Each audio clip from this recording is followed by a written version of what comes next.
Welcome back to another edition of Decline Invite Short Notice. This could have been an email, but it wasn't. I'm the extroverted IT leader, Ryan Drumheller, and today I wanted to talk directly to people starting their career in IT. Honestly, if I were entering the industry today, I think I'd approach some things very differently than what I did 20 years ago. Not because the fundamentals have changed, but because the pace and expectations and technology, the landscape and pressure around the industry are completely different now. And I think there's a lot of people that are not talking about that enough at the moment. And at the time of recording of this episode, anyways, AI is heavily involved, as well as the economy here in the US and likely other places around the world. And we'll get to some of those points later here. But your career is not just about technology. We're talking about entering the IT space. That's one of the biggest mistakes people early in the IT think, that their career is only about technical skill, and it is not. Technology matters, learning matters, certifications matter, experience matters. But eventually, your career growth becomes far more tied to how do you communicate? How do you lead? Do you build trust? Do you build relationships? Do you have business understanding? Are you visible? Do you have emotional intelligence? And what's your ability to work with people like? And the higher that you move in IT, the less your job becomes fixing technology. It's more that your job becomes solving business problems with technology or through technology. And that's a drastic difference than entering in your early days. So some of the things that I like to tell people, and I've been getting asked this more and more, and more guest appearances that I do for other people's podcasts and stuff, is you have to learn the business, not just the tools. I'd also tell people that do not become overly attached to tools.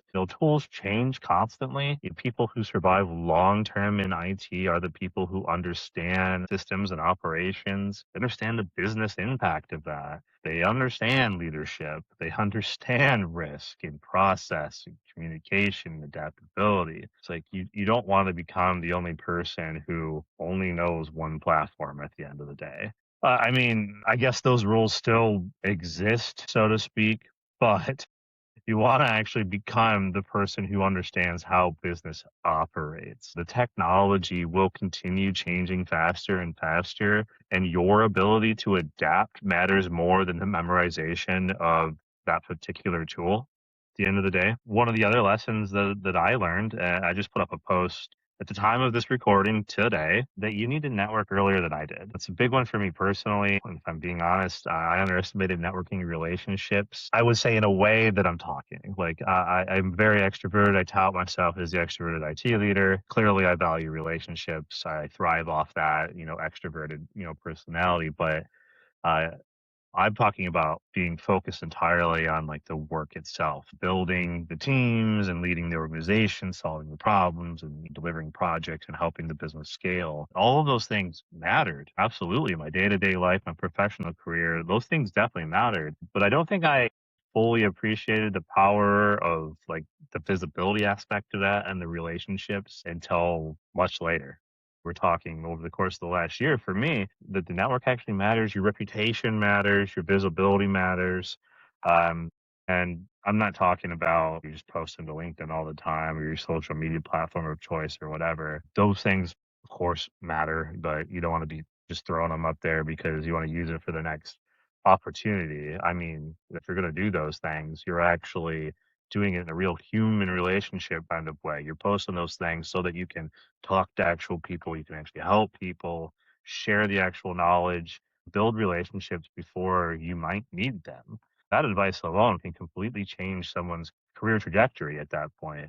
If you become a known quantity and something happens to you or an opportunity opens up that you had no idea, they're probably going to come calling because it'd be like, man, it's so great to work with Bill. Bill is so nice, so knowledgeable, so everything. And wouldn't it be great if Bill worked for us? Another classic thing that I see is don't chase the titles too fast. You don't have to rush into leadership. A lot of people want management titles immediately, higher pay bands and stuff, but leadership is It's not just also about like the meetings and the strategy slides, escalations and like the executive visibility. I mean, leadership actually means pressure. It means a lot more responsibility, or should be more responsibility. Catch other episodes on my opinions there. But it also means difficult decisions and carrying uncertainty, protecting the teams, communicating clearly through the actual chaos and owning outcomes. I mean, some of the best leaders I've worked with deeply understood the work before they led people through it.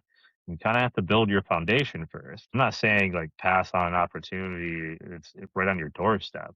But should you take that, you should know that you might be in a little bit over your head, or that you need to work at things quite a bit to get some of those skills that you're going to need. You're going to need to build all of that and live through the fires. It doesn't just come and show up. So absolutely network, like talk through things like, hey, I just got this wonderful opportunity. How do I do this? And how do I lead through this? And what should I do? Or what even should I say? And how to toe the line of what the company wants you to say and do versus what's going to work with the actual teams.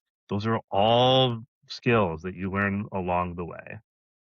And with that, I think it's a great time to go ahead and hear from our sponsor. Hello, everyone. Ryan here from Stellarhorn. Let me take a quick second to talk to you about something I see all the time. Most businesses don't actually have a technology problem, they have a leadership problem.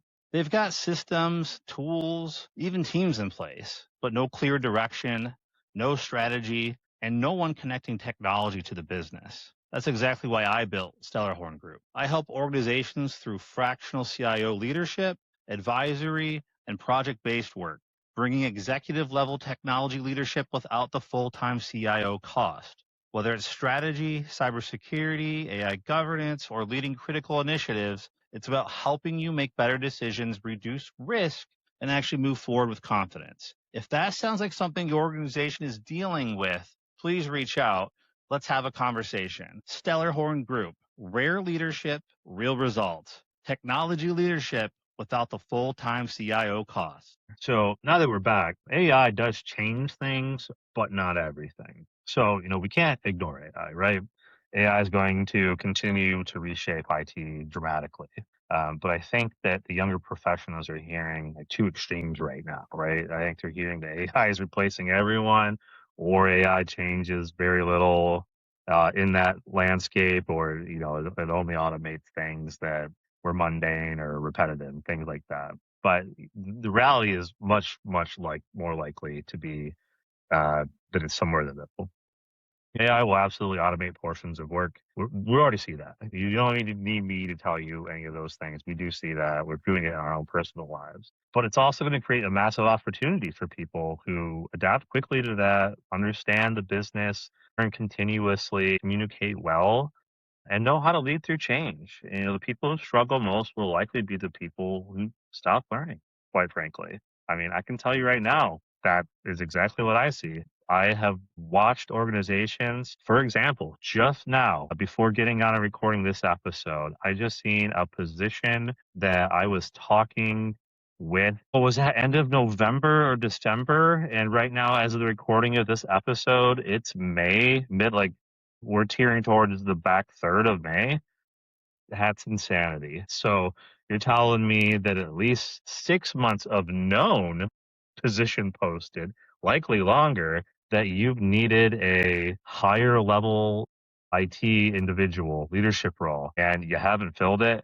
What what kind of damage do you think that those leaders are doing to that organization at that point? In addition to you, so you're telling me that there was nobody internally for the last 6 months that made you think also, well, maybe we can give somebody an opportunity to learn on the job. Maybe we pair them with a consultant or somebody maybe that sits in a fractional space. Hey, I'll raise my hand, that could help coach them and mentor them and lead them at that point. Like, shame on that leadership at the same time that didn't create leaders. Massive, massive mistake.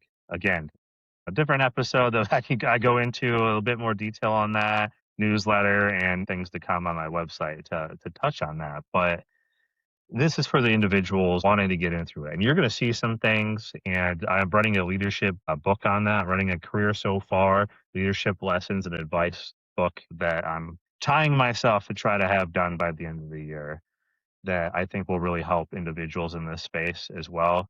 And I'll be completely honest, it's tough to give advice right now. It's really hard to open LinkedIn every day and see more and more individuals losing their jobs, people reaching out to me for help. Just, it's a tough time. And I think we're seeing in this space excuses, quite honestly, because the math doesn't math, the logic doesn't logic. AI is not performing the way that we're led to believe, that they want us to believe. It's just not.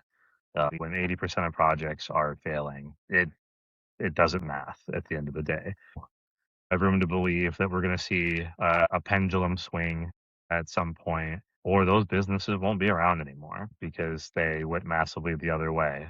Either way, it's hard to judge the IT space on what AI can actually do, where it'll actually get to, and also what does that mean for the humans entering the space and needing to do the jobs. It quite frankly probably changes the way that we thought about jobs. There's still jobs with employee hires and stuff. There's a lot more entrepreneurs out there. And I think there's going to be a lot of creative ways about how work gets done in the future. So I don't think that the IT space is at all something that humans are going to go away. I think it's going to change and evolve, and maybe it's going to be a bit more creative about how you work in the IT space and what does that actually mean at that point. So, leading me into some of my final points here. I mean, you have to take care of yourself too. Burnout in IT is real. The industry can absolutely consume people if you let that happen. You can absolutely work long hours, constant pressure, always connected, always available and solving problems. It's just one of the things that in IT you want to do. You just want to always solve a problem. And it's on to the next, on to the next. But we never stop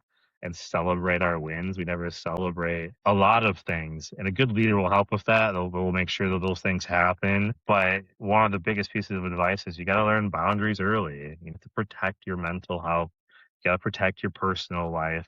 You got to protect your identity outside of work. Your career does matter, but it cannot become your entire identity the end of the day. One of the biggest things I can tell you right now that it took me a long time to learn was disconnecting. What does disconnect mean? And I still do it at times. There'll probably be days where maybe I don't disconnect, but I can tell you right now that for me personally, I got into golf because I found myself completely disconnected from screen time and technology. And I was outside for a long portion of the day, and then I'm taking on a different challenge. I'm using a different part of my brain to fulfill and feed that part of it so I feel recharged when I come back. It might not be that for you, it might be something else that you go into. But yeah, finding that kind of outlet, making the time for it. And I say this all the time. If you're at 120% capacity at that point, you're no use to me and you're no use to the business. And shame on those environments that encourage that because you're not producing your best work.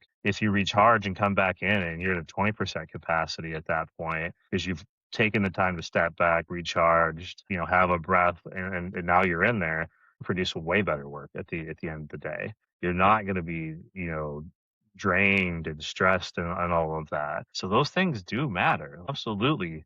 Take your vacations, take your time away, take your fun, do the things that you needed outlet on. So, just to summarize this into, a thought, technology gets you in the door, but the people skills, the leadership, the adaptability, the relationships are what sustain an actual long-term career. The people who grow the furthest in IT are usually not just the smartest technical people in the room. In a lot of cases, they're not. I can tell you, I absolutely am not the smartest in every single room, but I know where's my strong suit, who I need to get the job done. I know how to identify things very quickly, very fast in order to save the business money or gain the business money. But those same individuals who might not be that, they're the people that you're going to be able to build trust, communicate early, adapt quickly, and help businesses actually move forward.